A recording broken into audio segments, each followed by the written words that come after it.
You want your prayer to be answered? You want God to move on your behalf? And you're still looking? Or you're not supposed to look? Don't become a person pleaser. Hey!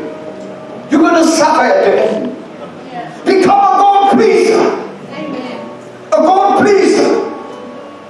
Daarom sê ken my moet al jou weer is wat op baie gelyk maak. God sal het gelyk maak vir jou. The things of the world, look away, leave it. Don't desire the things of the world.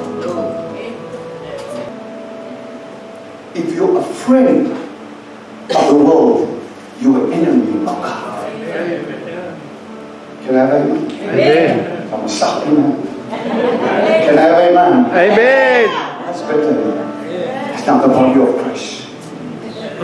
You see, God is holy.